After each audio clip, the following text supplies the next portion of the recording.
ಬೆಂಗಳೂರಲ್ಲಿ ಹೂಡಿಕೆ ಮಾಡಿ ವ್ಯಾಪಾರ ಮಾಡಬೇಕು ಅಂತ ಯೋಚನೆ ಮಾಡ್ತಾ ಇದ್ರೆ ದಯವಿಟ್ಟು ಮಿಸ್ ಮಾಡದೆ ಈ ಸ್ಟೋರಿಯನ್ನ ನೋಡ್ಲೇಬೇಕು. ಕಾರಣ ಈ ನಿಯಮಗಳನ್ನ ಮೀರಿ ನೀವು ವ್ಯಾಪಾರ ಮಾಡೋದಕ್ಕೆ ಸಾಧ್ಯನೇ ಇಲ್ಲ ಬೆಂಗಳೂರಿನಲ್ಲಿ. ಹಾಗಾದ್ರೆ ಐಟಿ ಸಿಟಿ ಬೆಂಗಳೂರಿನಲ್ಲಿ ನಾವು ವ್ಯಾಪಾರ ಮಾಡಬೇಕು ಅಂದ್ರೆ ಯಾವೆಲ್ಲ ನಿಯಮಗಳನ್ನ ಅನುಸರಿಸಬೇಕು ಆ ಕುರಿತ ಡೀಟೇಲ್ಸ್ ಇದೆ. ಬೆಂಗಳೂರಿನ ವ್ಯಾಪಾರಸ್ಥರೇ ಈ ಸ್ಟೋರಿ ಮಿಸ್ ಮಾಡದೆ ನೋಡ್ಬಿಡಿ. ವ್ಯಾಪಾರ ಮಾಡೋದಕ್ಕಿಂತ ಮುಂಚೆ ಈ ರೂಲ್ಸ್ ಅನ್ನ ಮೊದಲು ತಿಳ್ಕೊಳ್ಬೇಕಾಗತ್ತೆ. ಒಂದೇ ಒಂದು ನಿಯಮ ತಿಳಿದುಕೊಳ್ಳಲಿಲ್ಲ ಅಂದ್ರೆ ನಿಮ್ಮ ಮಳಿಗೆ ಸೀಸ್ ಆಗ್ಬಿಡುತ್ತೆ. ಹುಷಾರ್. ರಾಜಧಾನಿ ಬೆಂಗಳೂರಿನಲ್ಲಿ ಅನಧಿಕೃತ ಉದ್ಯಮಿದಾರರ ಮೇಲೆ ಜಿಬಿಎ ಕ್ರಮ ಕೈಗೊಳ್ತಾ ಇದೆ. ಜಿಬಿಎನಿಂದ ನಿಯಮ ಬಾಹಿರ ಉದ್ಯಮಿದಾರರ ವಿರುದ್ಧ ಕ್ರಮ ಕೈಗೊಳ್ಳಲಾಗ್ತಾ ಇದೆ. ಸದ್ದಿಲ್ಲದೆ ಸಣ್ಣ ಉದ್ಯಮಿದಾರರಿಗೆ ನೋಟಿಸ್ ನೀಡ್ತಾ ಇದೆಯಂತೆ ಜಿಬಿಎ. ತಳಮಹಡಿಯಲ್ಲಿ ಶಾಪ್ ಇಟ್ಕೊಂಡು ವ್ಯಾಪಾರ ಮಾಡುತ್ತಿದ್ದವರಿಗೆ ನೋಟಿಸ್ ಇಶ್ಯೂ ಆಗಿದೆ. ಇಷ್ಟು ದಿನ ಇಲ್ಲದ ನಿಯಮ ಇದೀಗ ದಿಢೀರಂತ ಜಾರಿ ಮಾಡಿದ್ದಾದ್ರೂ ಯಾಕೆ? ನೆಲಮಹಡಿಯಲ್ಲಿ ಇನ್ನು ಮುಂದೆ ವ್ಯಾಪಾರಕ್ಕೆ ಬೀಳಲಿದೆಯಾ ಬ್ರೇಕ್ ಅನ್ನೋದು ಪ್ರಶ್ನೆ.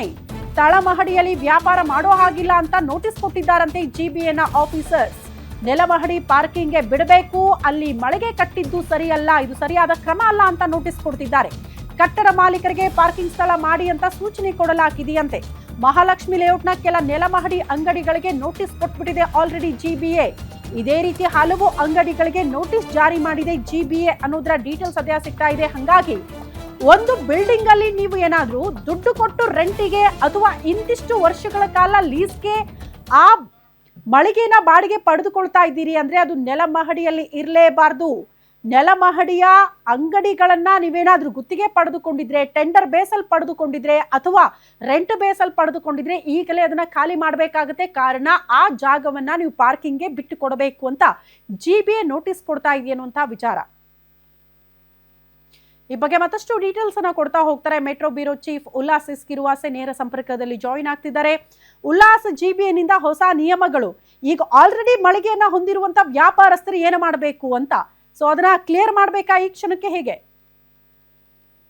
ಶ್ರುತಿ, ಈಗ ನಲ್ಲಮಾಡಿಯಲ್ಲಿ ಅಂಗಡಿಯನ್ನ ಇಟ್ಕೊಂಡಿರುವಂತಹ ಮಾಲೀಕರು ಇದೇ ಪ್ರಶ್ನೆಯನ್ನ ಕೇಳ್ತಿದ್ದಾರೆ. ಯಾಕಂತಂದ್ರೆ ನಾವು ನಿನ್ನೆ ಮೊನ್ನೆ ಈ ವ್ಯಾಪಾರವನ್ನ ಮಾಡ್ತಲ್ಲ, ಕಳೆದ 10-15 ವರ್ಷಗಳಿಂದಲೂ ಕೂಡ ವ್ಯಾಪಾರವನ್ನ ಪ್ರಮುಖವಾಗಿ ನೆಲಮಾಡಿಯಲ್ಲಿ ವ್ಯಾಪಾರವನ್ನ ಮಾಡ್ತಾ ಇದೀವಿ. ಜೊತೆಗೆ BBMP ಇಂದ ಅನುಮತಿಯನ್ನು ಕೂಡ ಪಡೆದಿದ್ದೀವಿ. ಬೇಕಾದಂತಹ ಟ್ರೇಡ್ ಲೈಸೆನ್ಸ್ ಅನ್ನ ಪಡೆದ್ಬಿಟ್ಟು ನಾವು ವ್ಯಾಪಾರವನ್ನ ಮಾಡ್ತಾ ಇದ್ದೀವಿ. ಆದ್ರೆ ಇದೀಗ ಏಕಾಏಕಿ ಬಂದ್ಬಿಟ್ಟು ನೀವು ನೆಲಮಾಡಿಯಲ್ಲಿ ವ್ಯಾಪಾರವನ್ನ ಮಾಡ್ತಾ ಇದ್ದಾರೆ, ಇದು ಸರಿಯಲ್ಲ ಅಂತ ಹೇಳಿ ನೋಟಿಸ್ ಕೊಡುವಂತ ಕೆಲಸ ಆಗ್ತಾ ಇರುವಂತದ್ದು ಸರಿಯಲ್ಲ ಅನ್ನುವಂತಹ ಒಂದು ಆಕ್ರೋಶದ ಮಾತುಗಳನ್ನ ಹೇಳ್ತಿದ್ದಾರೆ. ಯಾಕೆಂತಂದ್ರೆ ಸ್ವತಃ ಈ ಹಿಂದೆನೆ ಈಗ ಅವರು ಜಿಬಿ ಅಧಿಕಾರಿಗಳು ಕೊಡ್ತಾ ಇರುವಂತ ಕಾರಣ ಏನು ಅಂತಂದ್ರೆ, ನೀವು ಇದನ್ನ ಪಾರ್ಕಿಂಗ್ ಲಾಟ್ ಆಗಿ ನೀವು ಕನ್ವರ್ಟ್ ಮಾಡ್ಬೇಕು, ನೆಲಮಾಡಿ ಅಷ್ಟು ಸೇಫ್ ಅಲ್ಲ, ಮಳಿಗೆಗಳಿದ್ರೆ ಅಷ್ಟು ಸೇಫ್ ಅಲ್ಲ. ಹಾಗಾಗಿ ನೀವು ಎಲ್ಲೆಲ್ಲಿ ನೆಲಮಾಡಿಯಲ್ಲಿ ಅಂಗಡಿಗಳನ್ನ ಇಟ್ಕೊಂಡಿದ್ದೀರಾ ಆ ಒಂದು ಕಟ್ಟಡದ ಮಾಲೀಕರಿಗೆ ನೋಟಿಸ್ ಕೊಡುವಂತ ಕೆಲಸವನ್ನು ಮಾಡ್ತಿದ್ದಾರೆ. ನೀವು ಮಳಿಗೆಗಳನ್ನ ತೆಗೆದುಬಿಟ್ಟಲ್ಲಿ ಪಾರ್ಕಿಂಗ್ ಅನ್ನ ಮಾಡಿ ಅಂತ ಹೇಳಿ. ಅಂದ್ರೆ ಇಷ್ಟು ದಿನ ಇಲ್ದಿದ್ದ ರೂಲ್ಸ್ ಈಗ ಏಕಾಏಕಿ ಈ ರೂಲ್ಸ್ ಅನ್ನ ಮಾಡ್ತಾ ಇರುವಂತದ್ದು ಯಾಕೆ ಅನ್ನುವಂತ ಒಂದು ಪ್ರಶ್ನೆಯನ್ನ ಕೇಳ್ತಿದ್ದಾರೆ.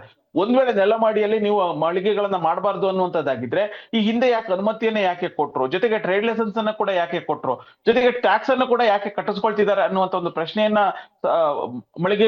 ಮಳಿಗೆ ಮಾಲೀಕರು ಮಾಡ್ತಿದ್ದಾರೆ. ಅಂದ್ರೆ ಎಲ್ಲೋ ಒಂದ್ ಕಡೆ ಜಿಬಿ ಅಧಿಕಾರಿಗಳು ಪರೋಕ್ಷವಾಗಿ ಹಣ ಮಾಡುವ ಉದ್ದೇಶದಿಂದನೇ ಈ ರೀತಿಯಾದಂತಹ ಒಂದು ನೋಟಿಸ್ ಅನ್ನ ಕೊಡುವಂತ ಕೆಲಸ ಮಾಡ್ತಿದಾರ ಅನ್ನುವಂತ ಒಂದು ಆಕ್ರೋಶನ ಕೂಡ ವ್ಯಕ್ತಪಡಿಸಿದ್ದಾರೆ. ಕೇವಲ ಈಗ ಸದ್ಯಕ್ಕೆ ಸಿಗ್ತಾ ಇರುವಂತದ್ದು ಮಹಾಲಕ್ಷ್ಮಿ ಲೇಔಟ್ ನ ಒಂದಷ್ಟು ಮಳಿಗೆಗಳಿಗೆ ಈ ರೀತಿಯಾದಂತಹ ಒಂದು ನೋಟಿಸ್ ಕೊಡುವಂತ ಕೆಲಸವನ್ನ ಜಿಬಿ ಅಧಿಕಾರಿಗಳು ಮಾಡ್ತಿದ್ದಾರೆ. ಆದ್ರೆ ಜಿಬಿಎ ಮೂಲಗಳು ಹೇಳ್ತಾ ಇರುವಂತದ್ದು ಸುರಕ್ಷತಾ ದೃಷ್ಟಿಯಿಂದ, ಯಾಕೆಂತಂದ್ರೆ ಇತ್ತೀಚಿನ ದಿನಗಳಲ್ಲಿ ಬಹುತೇಕ ಅಗ್ನಿ ಅನಾಹುತಗಳು ಆಗ್ತಿದಾವೆ. ಸೊ ಯಾವುದೇ ಎಮರ್ಜೆನ್ಸಿ ಅಂತ ಬಂದಾಗ ಅಲ್ಲಿ ಸೇಫ್ ಆಗ್ಲಿ ಅವರು ಜೀವವನ್ನು ಉಳಿಸ್ಕೊಳ್ಳಿಕ್ಕೆ ಸಾಧ್ಯ ಆಗೋದಿಲ್ಲ. ಹೀಗಾಗಿನೇ ನಾವು ಈ ರೀತಿಯಾದಂತಹ ಕ್ರಮಗಳನ್ನ ಕೈಗೊಳ್ತಿದ್ದೀವಿ. ಕೇವಲ ಮಹಾಲಕ್ಷ್ಮಿ ಲೇಔಟ್ ಮಾತ್ರ ಅಲ್ಲ, ಜಿಬಿಎ ವ್ಯಾಪ್ತಿಯಲ್ಲಿ ಬರುವಂತಹ 5 ನಗರ ಪಾಲಿಕೆಗಳಲ್ಲಿ ಯಾರ್ಯಾರು ನೆಲಮಹಡಿಗಳಲ್ಲಿ ಮಳಿಗೆಗಳನ್ನ ಕಟ್ಕೊಂಡಿದ್ದಾರೆ, ಮಳಿಗೆಗಳನ್ನ ಕಟ್ಕೊಳ್ಳಿಕ್ಕೆ ಪ್ಲಾನ್ ಗಳನ್ನ ಮಾಡ್ತಿದ್ದಾರೆ, ಸೊ ಆ ಎಲ್ಲರಿಗೂ ಕೂಡ ನೋಟಿಸ್ ಕೊಡುವಂತ ಕೆಲಸವನ್ನ ಮಾಡ್ತಿದೀವಿ ಅಂತ ಹೇಳಿ. ಆದ್ರೆ ಒಂದಷ್ಟು ಮಾಲೀಕರು ಹೇಳ್ತಿರುವಂತದ್ದು, ನಾವು ಈಗಾಗಲೇ ಕಳೆದ 20-30 ವರ್ಷಗಳಿಂದ ವ್ಯಾಪಾರವನ್ನ ಮಾಡ್ತಾ ಇದೀವಿ, ಈಗ ಇನ್ನು ಮುಂದೆ ಕಟ್ತಾ ಇರುವಂತಹ ಮಳಿಗೆಗಳಿಗೆ ನೀವು ಈ ರೀತಿಯಾದಂತಹ ಒಂದು ಟಫ್ ರೂಲ್ಸ್ ಅನ್ನ ಫಾಲೋ ಮಾಡಿ ಅಥವಾ ಟಫ್ ರೂಲ್ಸ್ ಅನ್ನ ಜಾರಿ ಮಾಡಿ. ಆದ್ರೆ